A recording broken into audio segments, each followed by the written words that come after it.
खटता है दिन रात खेतों में, पसीनों में लथपथ हमारी खुराक का अन्न जो किसान बनाता है। हमारे किसान अपने परिश्रम और हौसले के दम पर तमाम मुश्किलों को पार कर हमारे लिए अन्न उपजाते हैं। इस शस्य श्यामला धरती को अपने पसीने से सींचकर सोना उपजाते हैं और राष्ट्र निर्माण में अपना योगदान देते हैं। इस मुश्किल वक्त में सरकार ऐसे श्रम साधकों के साथ खड़ी है और कृषि से जुड़े उद्योगों को विशेष सहायता दे रही है। और यही वजह है कि इन विषम परिस्थितियों में भी कोरोना और महामारी और लॉकडाउन के बावजूद हमारे किसानों ने खरीफ की फसल की बुआई के रकबे में रिकॉर्ड बढ़ोतरी की है और इस तरह से ये एक बड़ी उपलब्धि हासिल की है। और इस पर आज हम विशेष चर्चा करेंगे अपने खास मेहमानों के साथ। नमस्कार, मैं हूं निखिल और मेरे साथ है मेरे सहयोगी Suvendu. Thank you, Nikhil. Absolutely. As Nikhil mentioned, today in the show we'll focus on the growing self-reliance in the field of agriculture. Thanks, of course, to the hard work and perseverance of our farmers. In important developments that have taken place in the agriculture sector in the recent days, if I can quote them, record area of over 1,095 lakh hectare has been covered under Kharif crops. Also, sowing of rice still continues, while sowing of pulses, coarse, other Kharif crops, cereals, millets, oilseed is almost over. Now, timely inputs by government like seeds, pesticides, fertilizers, machinery and credit has made it possible for large area coverage even during the pandemic lockdown conditions that we are all living in. We will talk about these aspects and more in the show up ahead. Welcome to this brand new edition of Atmanirbhar Bharat. बिल्कुल, और इस वक्त हम अपने मेहमानों का तारुफ अपने दर्शकों से करा दे। हमारे साथ में डॉक्टर एस के मल्होत्रा जुड़ेंगे थोड़ी देर में, लेकिन डॉक्टर ताजुमुल हक, फॉर्मर चेयरमैन CACP यानी commission for agricultural cost and prices जुड़ चुके हैं। बहुत स्वागत है सर आपका। और मधुरेंद्र सिन्हा साहब हमारे साथ जुड़ चुके हैं, सीनियर इकोनॉमिक जर्नलिस्ट। बहुत स्वागत है सर आपका। और इस डिस्कशन की शुरुआत करते हैं। सबसे पहले जिसको कहा जाए well begin is half done, तो शुरुआत तो बहुत अच्छी हो गई है। आगे देखते हैं कैसा होता है। And let's begin with Dr. Tajamul Haq. Sir, if you look at these recent figures that I quoted about the sowing of Kharif crops, it has been higher than last year. The percentage is higher across all crops. How do we understand it when we talk about the ongoing pandemic, its impact on the overall economy across different sectors? How is it that agricultural activity has sort of got more pace, more speed up than earlier? If you could put that into perspective for us. Yeah, first of all, I think that is what I must say, that whatever has happened all over the world or all over the country in the past few months, despite all the difficulties, farmers have shown that they can deliver.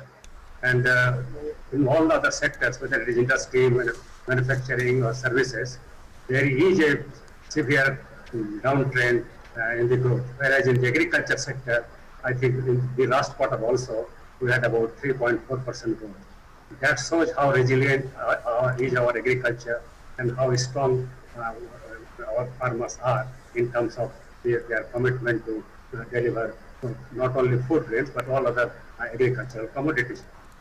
So I think that is one. Second thing is that this year you will see that on the whole the rainfall itself was very good, in the sense in most places there was normal rainfall, or in some cases of course excess rainfall, but that was not so bad. But the deficit rainfall wise, I think hardly few districts were there. So I think that way on the whole, I think we have a very good rainfall, and even and in places where there was a little deficient rainfall, like northwest India, whether it's Western UP or say Punjab and Haryana, they are all irrigated areas. So there is no problem with that. So on the whole, I think we have a very good crop here, and we are going to have bumper crops. And already there is a sign that in terms of food grain productions, maybe we will achieve nearly 300 million tons of food grains this year. So I think we are starting in agriculture with a very positive note. And only when last week people showed that agriculture has registered 3.4% growth despite overall 23% decline in the growth. I think that shows how strong or resilient our agriculture is, and how the government is supporting the farmers even during the COVID pandemic.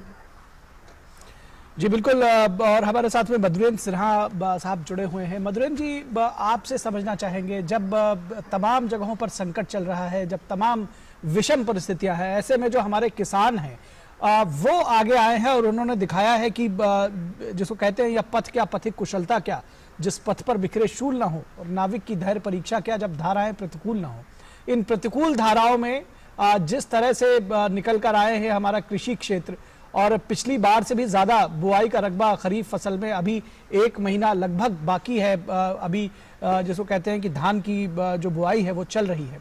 किस तरह से देखते हैं इसको पूरा overall, क्या impact है, क्या मायने हैं इसके?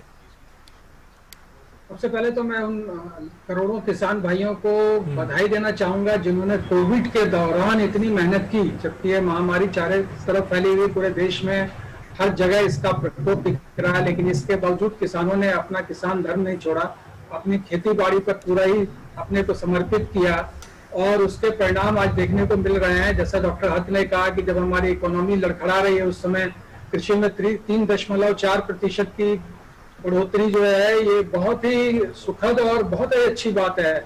हमने देखा कि हमने गेहूं में भी रिकॉर्ड इस साल स्थापित किया, गेहूं के उत्पादन में भारत ने एक जबरदस्त छलांग लगाई। अब बुआई का रकबा बढ़ गया, धान का, तिलहन का, दलहन का, तो इससे का जाहिर है कि इससे बहुत ज्यादा उत्पादन होगा, क्योंकि मानसून भी आपके साथ है। हमारे देश के सभी जलाशय भरे पड़े हैं, यानी इरिगेशन की भी कमी नहीं होगी। और सबसे बड़ी बात है कि सरकार ने लगातार किसानों का साथ दिया है, धान के माध्यम से, फर्टिलाइजर के माध्यम से, बीज के माध्यम से, इन सभी चीजों से उनका उत्साह बढ़ाया है, साथ ही एमएसपी भी बढ़ाया सरकार ने। तो कुल मिलाकर के जो सिनेरियो है बहुत ही पॉजिटिव है, और हमें एक बात पर गर्व करना चाहिए कि आज किसानों की बदौलत आज भारत में कोई महंगाई खाने पीने के सामानों की नहीं है। सीजनल सब्जियों की जरूर है, लेकिन ऐसे अन्न की कोई कमी नहीं है, अन्न के दाम बिल्कुल स्थिर हैं, बल्कि कुछ घटे भी हैं। और आप पड़ोसी देशों को देख लें, पाकिस्तान की हालत खराब है, चीन में भी अन्न का हाहाकार मचा हुआ है। आज भी अखबारों में रिपोर्ट आ रही है कि चीन में खाने पीने के सामान बहुत महंगे हो रहे हैं, अन्न बहुत महंगा होता जा रहा है। तो इसमें हम अपने किसानों को फिर एक बार बधाई दें कि उन्होंने बहुत बड़ा काम किया है, देश को आगे ले जाने में उनका योगदान बहुत ही ज्यादा है। Right.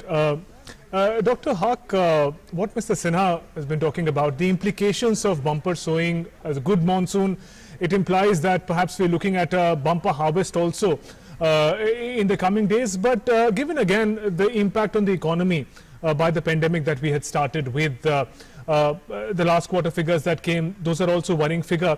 So as and when the harvest time comes, are our supply chains ready? I mean, once the farmers have done their part of the work, is rest of the supply chain ready? Is rest of the economy ready to sort of take into account, use that hard work, use that productivity and push it further in the economy? How do you see it in the larger supply chain of the economy? I think two things I will say. One thing is that recently the government already has initiated some reform measures. 3 important ordinances were announced so that the whole supply chain that we have, I think, is strengthened. Basically, that was the idea of the agriculture marketing reforms of, say, Yes. the kind of essential commodity act, some kind of amendment was there, so that there is free flow of goods and particular agriculture commodities all over the country. There is no barrier, interested or intra-estate barrier, and also those limits, artificial limits which were imposed on, say, on the stockists, wholesalers, processors or exporters, that also has gone now. So government is trying to provide a basic necessary environment, both policy-wise and also infrastructure-wise, so that now the private investors come, they make investment in the basic agriculture infrastructure. So I think फिलहाल यहाँ पर हम एक और बड़ी खबर आ रही है, हम अपनी चर्चा जारी रखेंगे, लेकिन फिलहाल एक बड़ी खबर आ रही है कि जो चीन के रक्षा मंत्री और हमारे रक्षा मंत्री राजनाथ सिंह के बीच में कुछ खास बातचीत हुई है, और उस पर ज़्यादा जानकारी के लिए चलेंगे अपने संवाददाता सुधीर यादव के पास। सुधीर, एससीओ समिट के इतर ये बातचीत हुई है, क्या कुछ खास बात हुई है, क्या कुछ निकल कर आया है? देखिए, बिल्कुल साफ तौर पर जो दोनों रक्षा मंत्रियों की बात हुई है, तो रक्षा मंत्री राजनाथ सिंह ने कैटेगोरिकली जो भारत की पोजीशन है लाइन ऑफ एक्चुअल कंट्रोल पर एलएसी पर, उसको जो वेस्टर्न सेक्टर उसमें पूरी तरह से जो चीनी रक्षा मंत्री है उनके सामने रखा, और खास तौर पर ये कहा है कि जो सिचुएशन है उसको बहुत रेस्पॉन्सिबली हैंडल करना चाहिए। और रक्षा मंत्री ने साफ तौर पर ये कहा है कि जो भारतीय सेना है उसने बहुत रेस्पॉन्सिबल बिहेवियर किया है, बहुत रेस्पॉन्सिबली वो जो अपना काम है वो कर रही है, और जो चाइनीज पक्ष है उसको किसी तरह की उकसावे की जो कार्यवाही है वो बिल्कुल नहीं करनी चाहिए। ये एक ऐसा मसला है जिसे दोनों देश आपस में बैठकर बहुत रेस्पॉन्सिबल बिहेवियर के तरीके से इस मामले को सुलझा सके। तो निखिल, रक्षा मंत्री ने जो अपनी भारत की जो पोजीशन हम कहेंगे तो वो पूरी तरह साफ तौर पर जो चीनी रक्षा मंत्री है उनके सामने रखा है, और भारत को साफ तौर पर उन्होंने ये जता दिया है कि जो स्थिति है LAC पर उसको एक रेस्पॉन्सिबल बिहेवियर के जरिए सुलझाया जा सकता है। लेकिन साफ तौर पर ये कहा कि इसके अलावा ये भी कन्वे किया है कि जो भारतीय सेना है वो अपनी टेरिटोरियल इंटीग्रिटी के लिए पूरी तरह से तैनात है, पूरी तरह से मुस्तैद है, लेकिन जो बिहेवियर है भारतीय सेना का वो बहुत रेस्पॉन्सिबल बिहेवियर है। वो अपनी जो हमारा भारतीय इलाका है उसकी रक्षा के लिए तैनात है। PLA जो चाइनीज PLA है वो उकसावे की कोई कार्रवाई ना करे, और दोनों देशों को बैठकर इसका हल निकालना चाहिए। जी सुधीर, हमें मालूम है करीब 2 घंटे से ऊपर की ये मीटिंग चली है दोनों रक्षा मंत्रियों की। चाइना की तरफ से कैसा रिस्पांस आया है, क्या हमें कुछ मालूम है उसके बारे में? दूसरी बात, ये जो Shanghai cooperation organisation SCO platform है, इसका जो मकसद है ये है पूरे रीजन में, सेंट्रल साउथ एशिया में स्टेबिलिटी, स्थिरता लाई जाए, शांति लाई जाए। तो इस प्लेटफॉर्म का कितना महत्व है, जिस प्लेटफॉर्म के इधर एक बायलैटरल मीट में दोनों डिफेंस मिनिस्टर्स मिल रहे हैं? सुधीर। बिल्कुल, देखिए करीब 2 घंटा 20 मिनट ये मीटिंग चली है, और आप इससे अंदाजा लगा सकते हैं कितनी अहम बैठक है, कितनी जरूरी ये बैठक रही है। रक्षा मंत्री राजनाथ सिंह की तरफ से जो भारतीय स्थिति है LAC पे, जो करंट ताजा हालात हैं उसकी पूरी तरह से जो एक वास्तविक स्थिति है वो चाइनीज जो अपने काउंटर पार्ट है उनके सामने रखी है, और स्थिति पूरी तरह से क्लियर कर दी गई है। तो ये बहुत अहम है। और जैसे कि आपने पूछा SCO का, चूंकि रीजनल स्टेबिलिटी को लेकर है, तो कल भी रक्षा मंत्री ने जो SCO में साफ तौर पर कहा था कि सभी को मिलकर जो रीजनल स्टेबिलिटी है उसके लिए काम करना चाहिए, और इस तरीके से ऐसे काम नहीं करने चाहिए जिससे कि जो रीजनल स्टेबिलिटी है उसको किसी तरह से कोई नुकसान हो। चूंकि ये एक बहुपक्षीय मंच है तो उसमें बायलैटरल जो इश्यूज हैं उनको लेकर नहीं रखा जा सकता है। तो जाहिर तौर पर रक्षा मंत्री ने जो एक ही अपनी बात में न केवल रीजनल स्टेबिलिटी की बात की है, लेकिन साफ तौर पर इशारों में ये भी बता दिया है कि अगर रीजनल स्टेबिलिटी में भी अगर एक दो देश आपस में कहीं किसी मुद्दे पर एक दूसरे से अगर कुछ टकराव होता है तो वो भी रीजनल स्टेबिलिटी के लिए खतरा है। तो जाहिर तौर पर बातों में हमने अपनी पूरी बात साफ तौर पर रक्षा मंत्री ने वहां रख दी है। और उसके बाद से जो मीटिंग हुई है, जो 2 घंटे 20 मिनट मीटिंग चली है, चूंकि हालांकि पहले से ये मीटिंग प्लान नहीं थी, जब चाइनीज की तरफ से ये एक रिक्वेस्ट आई कि वो मिलना चाहते तो उसके बाद से ये मीटिंग पॉसिबल हुई और करीब 2 घंटा 20 मिनट ये मीटिंग चली। तो जाहिर तौर पर रक्षा मंत्री की तरफ से बिल्कुल साफ शब्दों में एक क्लियर बात है, क्योंकि निखिल लंबे समय से हम देख रहे हैं कि भारत जो है वो अपनी स्थिति पूरी तरह से साफ रखे हुए। हमने शुरुआत से ही ये रखा, अपना पक्ष क्लियर तौर पर रखा है कि हम अपनी टेरिटोरियल इंटीग्रिटी से समझौता नहीं करेंगे, लेकिन साथ ही साथ जो सीमा पर जो तनाव है, LAC पर जो स्थिति है, उसका हम शांतिपूर्वक हल भी चाहते हैं।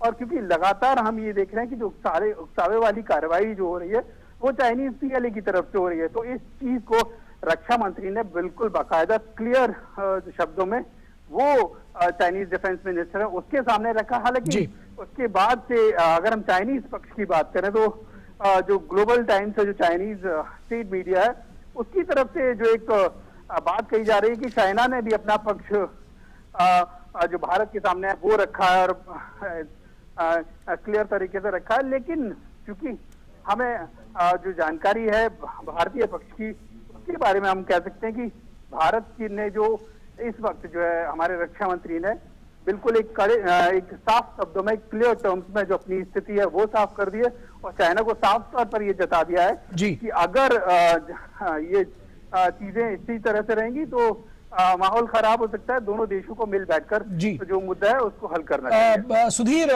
2 बातें हैं। एक तो जिस तरह से चाइनीज रक्षा मंत्री की तरफ से, उनके तरफ से यह आया कि वो मुलाकात करना चाहते हैं। दूसरी बात यह कि जो ट्वीट्स अभी हम पढ़ पा रहे हैं रक्षा मंत्री के, अभी हमने अपनी स्क्रीन पर भी दिखाया दर्शकों के लिए, कितने सख्त लहजे में और कितने साफ गोई से रक्षा मंत्री ने कहा है कि जो चाइनीज एग्रेशन करने की कोशिश की गई और जो डिफरेंसेस पैदा किए गए, both sides should take guidance from the consensus of the leaders that maintenance of peace and tranquility in India-China border area was essential for the further development of bilateral relations, and that two sides should not allow differences to become disputes. और इसके पहले साथ ही साथ जो चीन की सेना थी उसके एग्रेशन को भी एक तरह से सीधे शब्दों में कहा जाए तो धता बताया। किस तरह से देखते हैं ये स्टांस इंडिया का, और कितना इसका असर आपको समझ में आ रहा है, कितना किस तरह से इस पूरे मसले को देखते हैं? बिल्कुल, देखिए निखिल, एक खास चीज रही है कि चूंकि इससे पहले विदेश मंत्री के स्तर पर और जो दोनों देशों के स्पेशल रिप्रेजेंटेटिव्स हैं उनके स्तर पर बातचीत हुई, उसके बाद से अब रक्षा मंत्री के स्तर पर भी जो स्थिति है वो साफ तौर पर चाइना के सामने रख दी गई है। और एक क्योंकि एससीओ के डिफेंस मिनिस्टर्स की मीटिंग थी, उसके दौरान ये बात हुई, उससे इतर ये मीटिंग हुई, उसमें भारत ने जो स्थिति है साफ तौर पर चीन के सामने रखा है। एक जो हम कहते हैं तस्वीर को पूरी तरह से साफ कर दिया है कि देखिए स्थिति आपकी तरफ से खराब की जा रही है। क्योंकि निखिल, हमें समझना होगा कि जब दोनों देशों के बीच बातचीत जो होती है तो उसको डिप्लोमेटिकली बहुत सही तरीके से रखा जाता है, लेकिन अगर इसे साफ आम लोगों की शब्दों में कहें तो भारत ने अपनी स्थिति साफ करते हुए चाइना से साफ तौर पर यह कहा है कि देखिए जो भी माहौल एलएसी पे खराब किया जा रहा है वो चाइनीज पीएलए की तरफ से किया जा रहा है। गोल पोस्ट चेंज करने की कोशिश की जा रही है, क्योंकि पहले आप पैंगोंग के नॉर्थ इलाके में कुछ तनाव की बात आती है, फिर आप साउथ इलाके में आ जाते हैं और दूसरे इलाकों की भी अगर बात करें टेबल पे तो उनको भी कुछ चीजें डिस्कस करते हैं। लेकिन गोल पोस्ट जो माहौल खराब करने की जो कोशिश है वो चाइनीज पीएलए की तरफ से की जा रही है, ये साफ तौर पर उनको बताया गया है। और इसके अलावा रक्षा मंत्री ने साफ तौर पर यह भी कहा है कि जो मुद्दा है, दोनों देश जिस तरीके से इस चीज को हैंडल करते रहे हैं पहले से, जो एक तय मैकेनिज्म है डिफेंस जो रक्षा के अलावा डिप्लोमेटिक जो तरीके हैं उनके तरीके से जो कंसेंसस दोनों देशों के बीच में बना है उसको बनाए रखना चाहिए।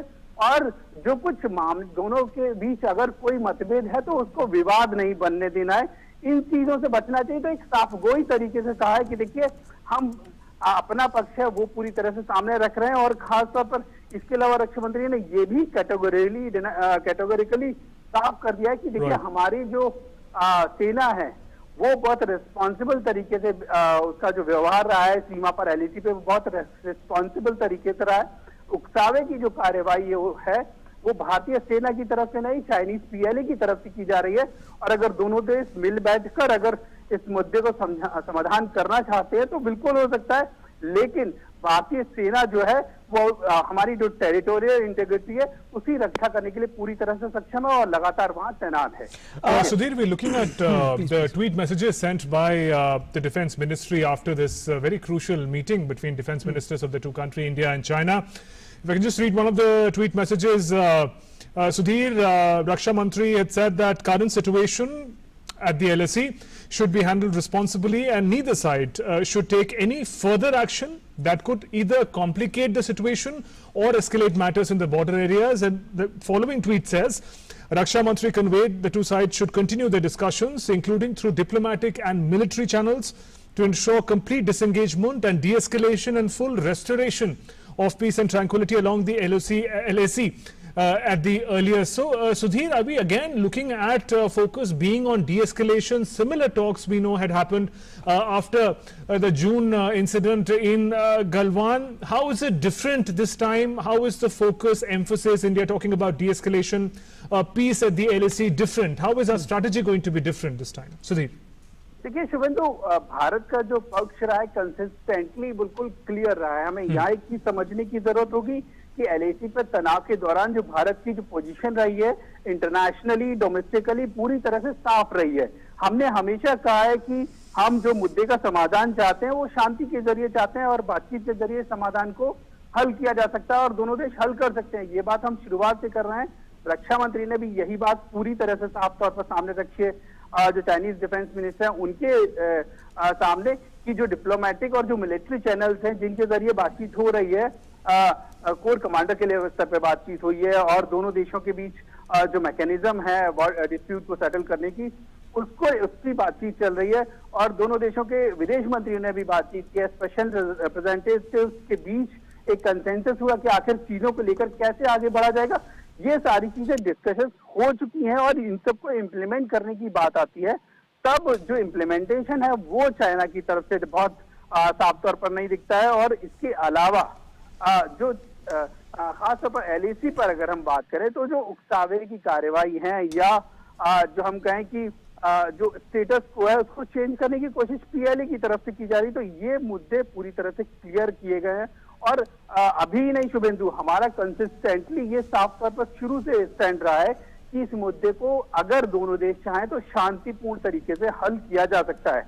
और जो मैकेनिज्म, तयशुदा मैकेनिज्म है, उसके जरिए हम लगातार आगे भी बढ़ते जा रहे हैं। लेकिन जब चाइनीज पीएलए की तरफ से उकसावे की कार्रवाई की जाती है तो जो माहौल है वो बिगड़ता है। और यही बात जो डिफेंस मिनिस्टर हैं वो साफ तौर पर उन्होंने रखी है कि जो प्रोवोकेटिव एक्शंस हैं वो पीएलए की तरफ से किए जा रहे हैं। भारतीय सेना, देखिए जो रक्षा मंत्री के ट्वीट हैं और जो रक्षा मंत्री ने जो हमें जानकारी सूत्रों के हवाले से मिल रही है वो भी कि रक्षा मंत्री ने साफ तौर पर यह कहा है कि जो प्रोवोकेटिव एक्शंस हैं वो पीएलए की तरफ से किए जा रहे हैं। जो भारतीय सेना है उसका बिहेवियर बहुत रिस्पॉन्सिबल रहा है। हमने बहुत जिम्मेदारी से जो अपना इलाका है उसकी रक्षा में हम बिल्कुल तैनात हैं। हमने कोई भी प्रोवोकेटिव एक्शन नहीं लिया है, हमने कभी कोई उकसावे वाली कार्रवाई नहीं की है। वो हमेशा चीन की तरफ से होती है और ये चीज बिल्कुल साफ तौर पर उनके सामने रखी गई है। इसके अलावा भी एक जो पूरी स्थिति है साफ तौर पर कि आखिर कैसे इन चीजों को लेकर आगे बढ़ा जा सकता है, क्योंकि हमारा स्टैंड हमेशा है, हम अंतर्राष्ट्रीय मंचों पर भी ये कहते रहे कि अगर क्या कहते कोई भी डिस्प्यूट होता है जो भारतीय सरकार है उसका लगातार शुरुआत से इस पर रहा है। विदेश मंत्रालय ने भी हमें सुधीर एक बात समझना चाहेंगे, आपने अभी बताया कि बातचीत जो है वो अक्सर जो जब डिप्लोमेटिक टॉक्स होती है तो कई सारी चीजें साथ में जोड़ के चली जाती है और जिसको कहते हैं reading in between the lines, वो शायद इस बार भारत का जो रवैया है और जो रक्षा मंत्री की बातचीत है वो बिल्कुल तुर्की ब तुर्की जवाब देना, बिल्कुल सख्त लहजे में या ये कहा जाए कि साफ लहजे में, ये भारत के बदलते हुए एक तरह से कहा जाए रुख या उसकी ताकत का परिचायक है। किस तरह से देखते हैं इस पूरी बातचीत को?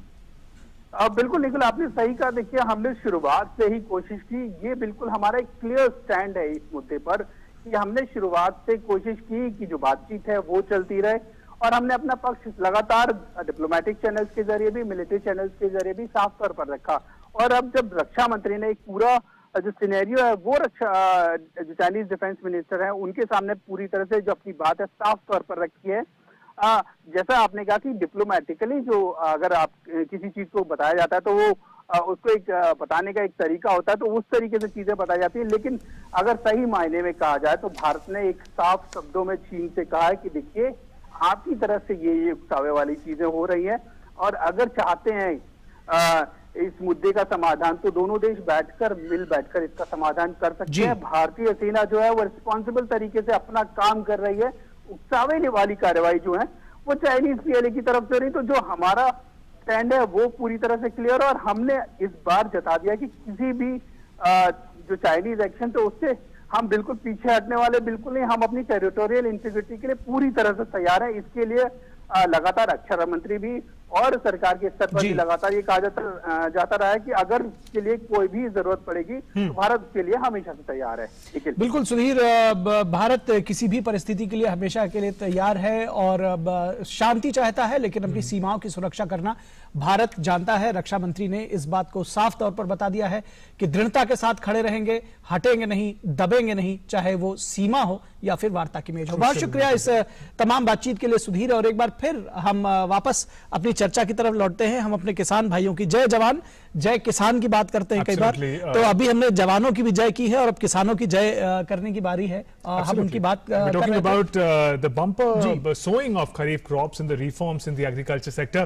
Dr. Tajamul Haq, you were making a point when we had to stop you to bring this important update. The implications we were talking about this bumper sowing to road ahead when we talk about supply chain preparedness. If you could just complete that point that you were making, sir. I think I'll finish that.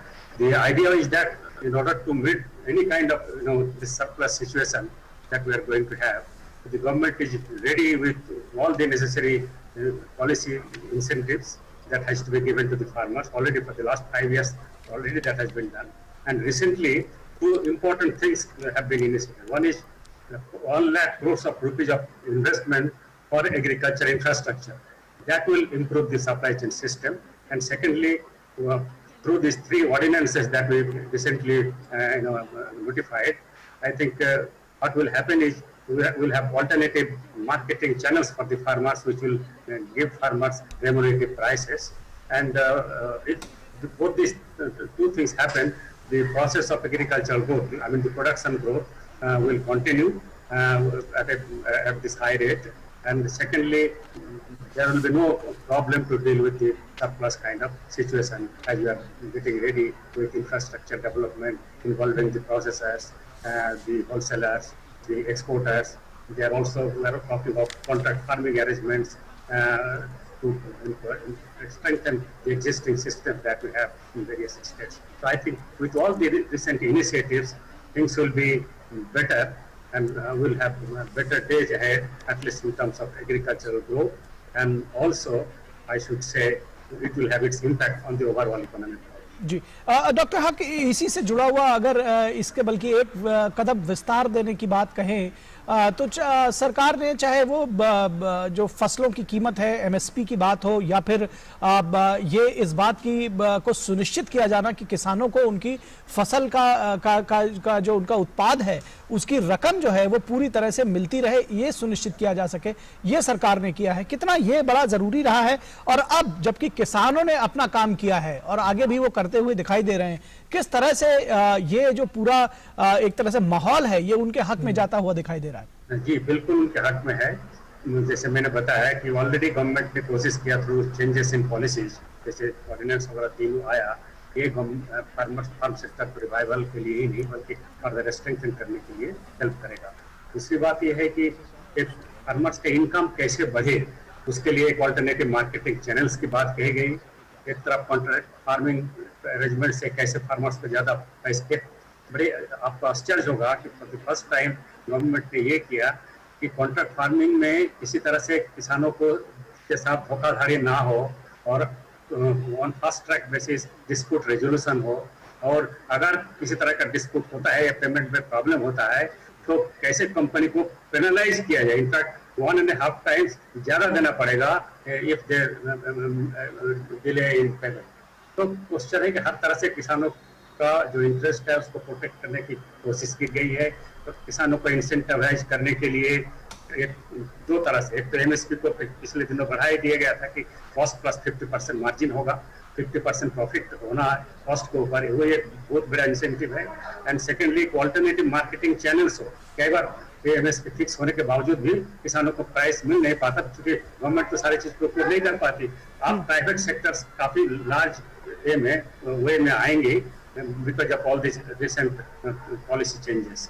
तो मेरे ख्याल से आगे और अच्छा होना चाहिए किसी का, और खास करके पिछले कई सालों से ही हमने देखा है कि agriculture sector has been doing well, और इस कोविड के सिचुएशन में तो और भी दिखा दिया कि चारों तरफ जबकि हालात बहुत खराब है, एग्रीकल्चर ने 3.4% ग्रोथ रजिस्टर किया है। तो और अगले दिनों जो गवर्नमेंट ने काम करने का रखा है, जैसे 1 लाख करोड़ रुपया का infrastructure, agriculture infrastructure fund create करके, सप्लाई चेन को स्ट्रेंथन करके, कॉन्ट्रैक्ट फार्मिंग को बढ़ावा देके, और कैसे ऑल्टरनेटिव मार्केटिंग चैनल्स को क्रिएट करके कैसे आगे और भी एग्रीकल्चर सेक्टर को स्ट्रॉन्ग बनाया जाए, और आगे देश का फूड सिक्योरिटी के लिए, जैसे आपने कहा ना, जय किसान और जय जवान, दोनों की देश की सुरक्षा में तत्पर है, और दोनों का हमारा सलाम। Right, Mr. Madhurendra Sinha, if I can come to you, sir. Well, the nation, the world owes it up to the farmers for taking care of our food security, but we know that hard work alone cannot yield a good production. Farmers require a farmer-friendly infrastructure and ecosystem that helps them really transform their hard work into productivity. If we particularly talk about financial inputs and financial reforms, from reforms like Kisan Credit Card to Kisan Samman Nidhi, where a certain direct income, 6,000 rupees annually, 2,000 rupees, 3 installments are guaranteed by the government for small farmers in particular. The range of financial reforms in particular, how transformative do you think they have been in perhaps looking at the developments that we're looking at the moment. In the times of pandemic, we see over the expectation sowing by the farmers. About the financial inputs in particular, Mr. Sinha. Yes, government has done very well in this field. Financially, farmers have been enriched. There are 2-3 very good schemes like Kisan Nidhi you just mentioned about. 6,000 rupees per year is a good amount. 2,000 rupees per quarter perhaps. So it is a good amount. And also that Kisan Credit Card is a very good avenue of getting money. And then the biggest thing is that when they sell their product, they get money very fast because of the procurement being done by none other than FCI, the Government of India agency. So these are very important steps. Also that Kisan Fasal Bima Yojana is there. In case crops get lost, there is something wrong about it, there are natural calamities, then they will also be compensated. So this boosts their courage, and they are regularly doing it. They are feeling that the government is with them in this case, and financially they feel a little secure, more secure than what it was previously. So financially, I think government has done well, and it will keep on doing it.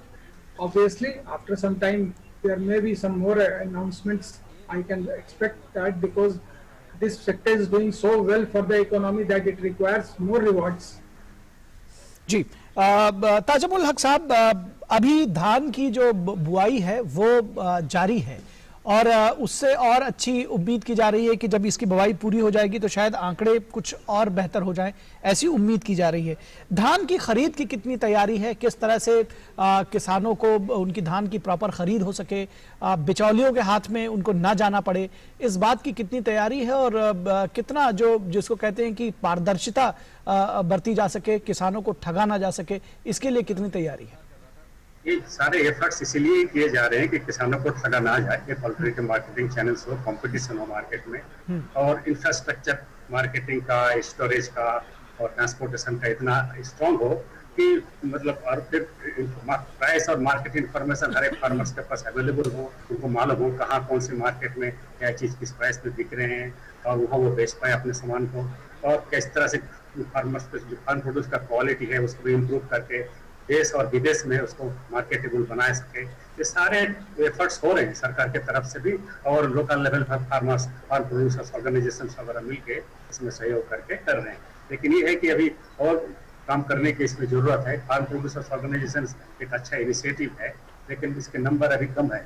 सरकार ने सोचा तो है कि अगले दिनों करीब 10,000 इस तरह से कुछ फार्म प्रोड्यूसर्स ऑर्गेनाइजेशन होगा, तो मेरे ख्याल से धीरे धीरे ये संख्या बढ़ेगी और वो एक्टिवली रोल प्ले करेगा। और उससे कोई नहीं, गवर्नमेंट को हर चीज करना जरूरी नहीं है, इसको देख के दूसरे एरियाज के फार्मर्स अपने आप ही देखेंगे कि इसका फायदा हो रहा है, तो हमें भी एकजुट होके एम्पावर्ड होके कैसे कंपनी के साथ बार्गेन करें, नेगोशिएट करें बेटर प्राइस के लिए, कैसे अपना क्वालिटी इंप्रूव करें प्रोड्यूस का और नेशनल इंटरनेशनल मार्केट्स में बेचें, ये सारे तरह की कोशिशें होंगी। तो मेरे ख्याल से एग्रीकल्चर, जहाँ तक एग्रीकल्चर सेक्टर का सवाल है, मैं तो ये हूँ कि जिस तरह से प्रोसेस है वो आगे के दिनों में हमारे को अच्छे भी खबर लाएंगे। इसी से जुड़े हुए एक और सवाल हक साहब कि जब बात ट्रांसपेरेंसी की आती है, पारदर्शिता की आती है और जब बात फसलों की खरीद की होती है, किसानों के खाते में सीधे रकम जा रही है, कितना इससे फर्क पड़ा है? ओवरऑल जो पूरा सिचुएशन बदला है, सिनेरियो, आपको लगता है कि ये जारी रहेगा और कितना फर्क पड़ा है इससे? फर्क तो पड़ा है क्योंकि ट्रांसपेरेंट अगर प्राइस इंफॉर्मेशन डिजिटली अवेलेबल हो और उनके खाते में सीधे जाएं तो उसमें जो हेरा फेरी होती थी बीच में बिचौलिया का, वो नहीं हो पाएगा। तो एक तो बिल्कुल दिखता है कि इससे कितना फायदा होगा। दूसरी बात ये है कि अभी कई काम अभी बाकी है। मैं बता दूं कि डिजिटल इंडिया की जब हम बात करते हैं तो डिजिटाइजेशन ऑफ लैंड रिकॉर्ड अभी भी पूरी तरह से हुआ नहीं है जी। तो अभी उस प्रोसेस को और स्ट्रेंथन करने की जरूरत है, और खास करके जब तक land record up to date नहीं होगा तो सीधे किसान जो जिनको बेनिफिट मिलना चाहिए उसको बेनिफिट कई बार नहीं मिल पाएगा। इसी तरह से टेनेंट फार्मर्स चूंकि कई स्टेट्स में अभी रिकॉग्नाइज ही नहीं करते, तो वो बटाईदारों का जैसे है।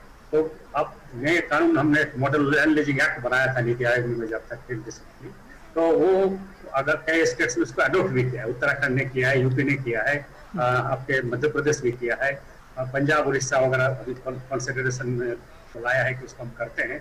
इस तरह से जब सारे स्टेट्स इसको करेंगे तो सारे जो शेयर क्रॉपर्स है या टेनेंट फार्मर्स है उसको भी इस तरह का चीजों का बेनिफिट मिलेगा, इंस्टीट्यूशनल क्रेडिट का, इंश्योरेंस का, डिजास्टर रिलीफ का, और वो उनका इनपुट यूज बढ़ेगा, प्रोडक्टिविटी बढ़ेगा, उनका इनकम भी बढ़ेगा। और जैसे मैंने कहा कि पूरा सिस्टम जब डिजिटाइज्ड हो जाता है, land record up to date हो जाता है, तो कोई भी प्राइवेट इन्वेस्टर जो प्रोसेसर्स है या कोई बड़ा होलसेलर्स है या कोई एक्सपोर्टर्स भी है, प्राइवेट इन्वेस्ट करना चाहते हैं एग्रीकल्चर सेक्टर में, लैंड को लीज भी करना चाहते हैं या कोई प्रोसेसिंग सेक्टर में इन्वेस्ट करके आगे खेती बाड़ी को बढ़ावा देना चाहते हैं, तो वो उसका भी मौका मिलेगा। तो कहने का मतलब एक माहौल खड़ा हो रहा है और आगे के दिनों में मेरे ख्याल से इस तरह का नया पॉलिसी एनवायरनमेंट क्रिएट होगा। टाइम लग रहा है एडॉप्शन में, क्योंकि after all agriculture state subjects हैं, सेंट्रल गवर्नमेंट खाली डायरेक्टिव्स देके तो होगा नहीं।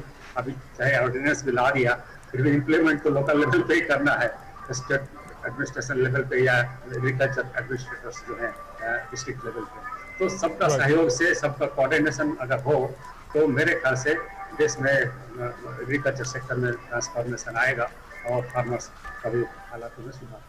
Right, talking about the reforms that have been introduced to empower farmers, Mr. Sinha, you mentioned in your earlier input about Fasal Bima Yojana and how transformative it has been for the farmers. Now we know our farmers are facing multiple challenges. Pandemic is not the only one. There's also the monsoon season. We see floods impacting different states, thousands of hectares of cropland being affected by that.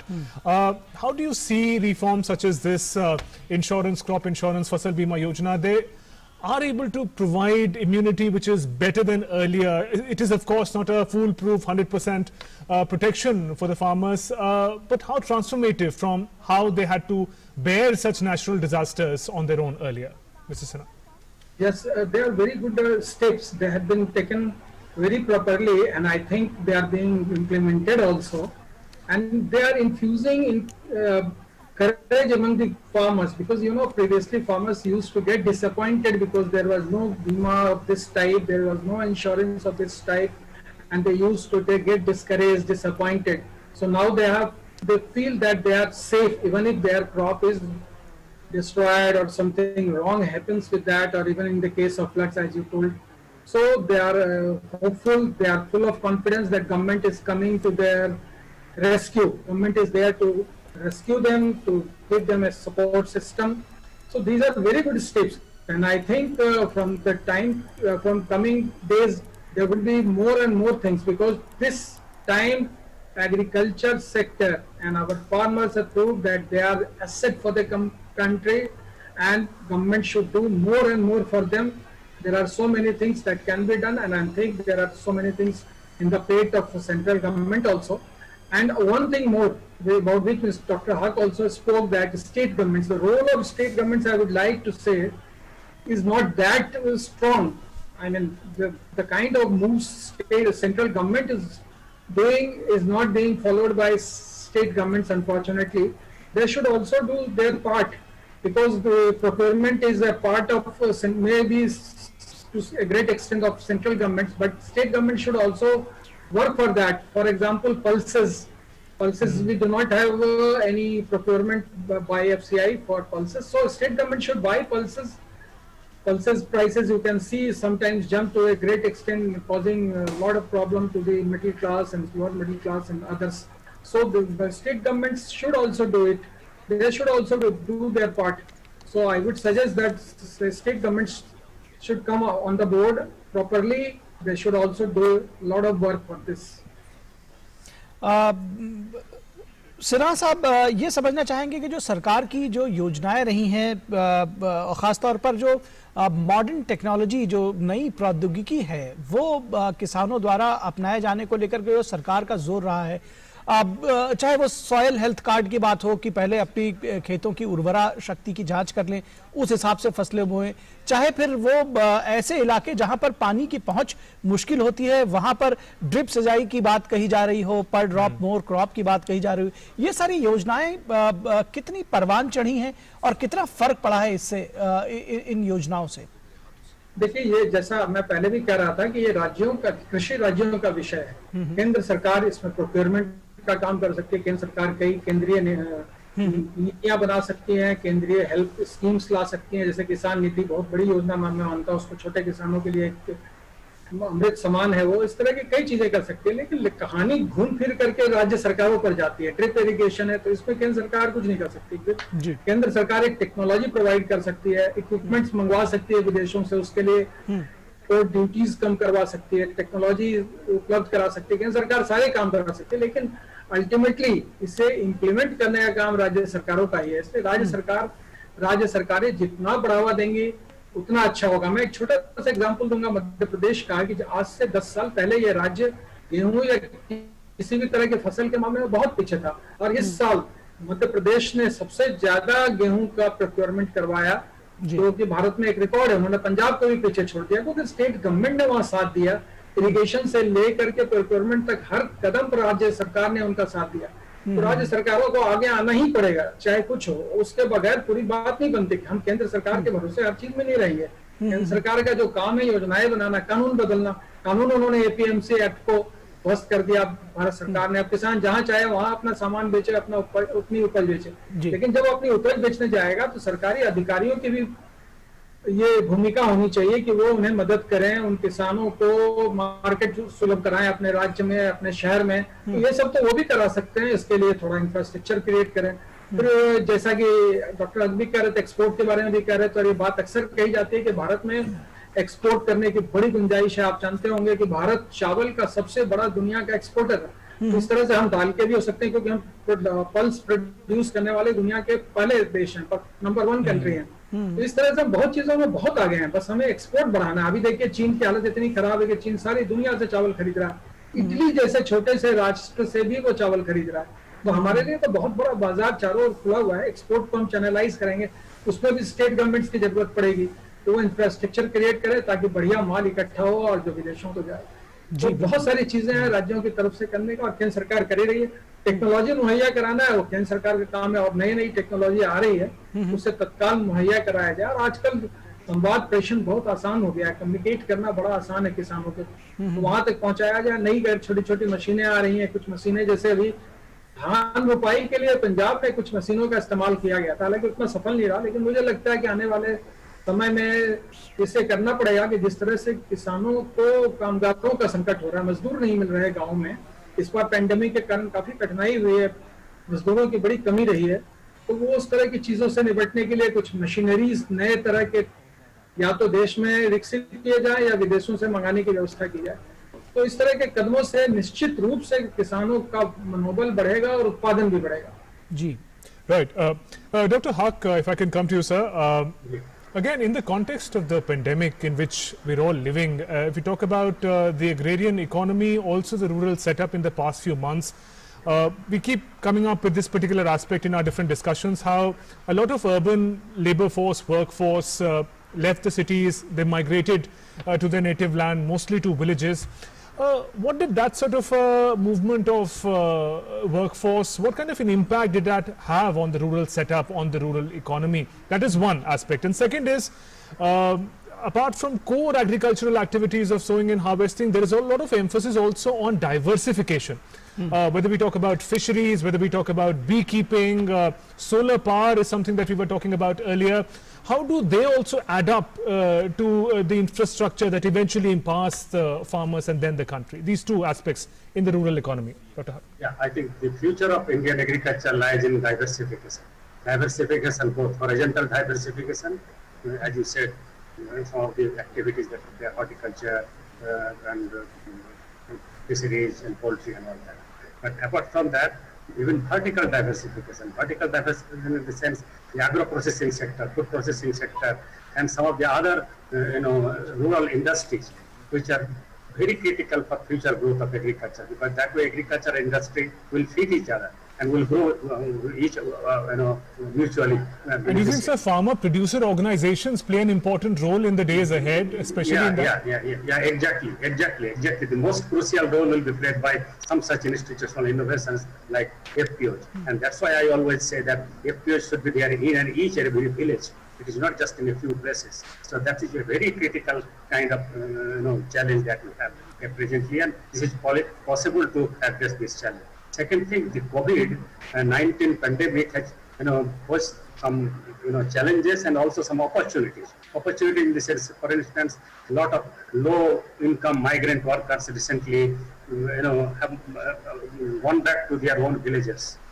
So what are they doing? They have created a new demand for Manrega. Earlier, Manrega's job guarantee of 100 days in a year was nowhere there. In most places, it was less than 50 days per year.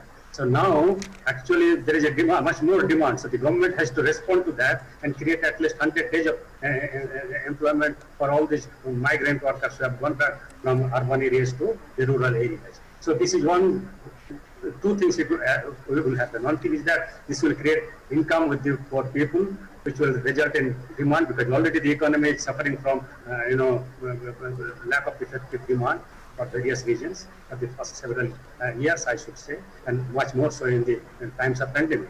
And second thing, what is going to happen is that there will be rural reconstruction, or I should say, building of a new Bharat, rural India, when some of these people who are exposed to the urban areas, they know how to have a decent, or at least a better life in the villages. So for that, they will make some efforts, or at least they can be engaged in some of those activities, building schools, building healthcare facilities, building community halls, building roads, building ponds and things like that. So using Manrega funds and also other funds from other programs, totaling all these schemes together.